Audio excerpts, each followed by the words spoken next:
আমরা এখন আছি কুতুবপুর গ্রামের পূর্বপাড়াতে।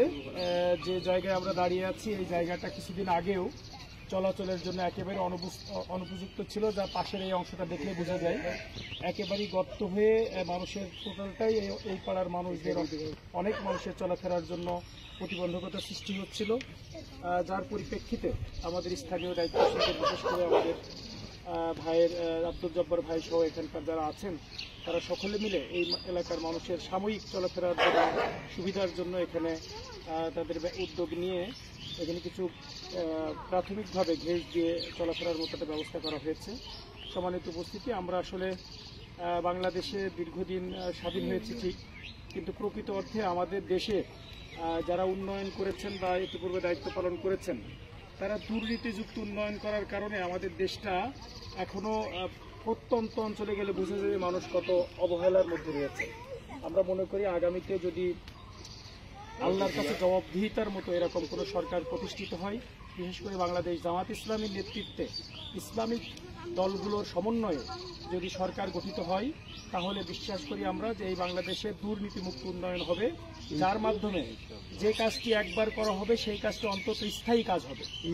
কারণ আমরা সকলেই জানি যে আমাদের দেশে যে কাজ, রাস্তাঘাটের কাজ হয়, পুল কাঠভাটের কাজ হয়, বিল্ডিংয়ের কাজ হয়, তার প্রায় 70% টাকাই লোকজনের পকেটে চলে যায়, 30% বা 40% টাকার কাজ হয়।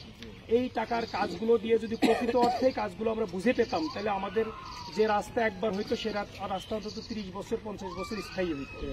আমরা আগামীতে ইনশাল্লাহ এরকম জবাবদিহিতামূলক একটা সরকার প্রতিষ্ঠা করব, যেখানে একেবারে এমপি থেকে শুরু করে ইউনিয়নের পরিষদের মেম্বার পর্যন্ত সবাই কাজ করবে জবাবদিহিতার মধ্যে থেকে। যে জবাব দিতে পারবে না সে তার পদ থেকে বিতাড়িত হবে। এই রকমের একটা করব, জনগণের কাছে জবাব দিতে বাধ্য থাকবে। এই রকমের একটা ন্যায় ইনসাফপূর্ণ সমাজ আমরা করতে চাই।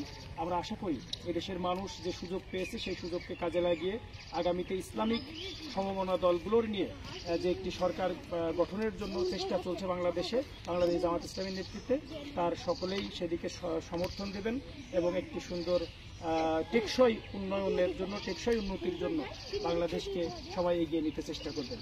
সকলেই ভালো থাকবেন। আমরা আমাদের সাধ্যমতো প্রচেষ্টার মধ্য থেকে আমাদের ভাইরা যেটা করেছেন এইটুকু আরেকটু কীভাবে ডেভেলপ করা যায় সেটার ব্যাপারে আমাদের ভাইরা দেখবেন। আমরা আমাদের জায়গা থেকে ব্যক্তিগত পর্যায়ে যতটুকু পারা যায় সে ব্যাপারে সহযোগিতা করব।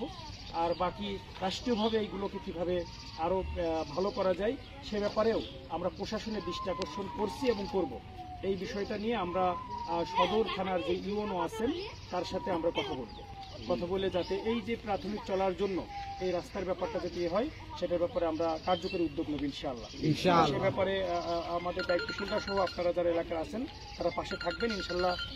আজকালের মধ্যে আমরা এই ব্যাপারে নিয়ে ওনার সাথে কথা বলবো। সবাই ভালো থাকবেন, দোয়া করবেন। আসসালামু আলাইকুম।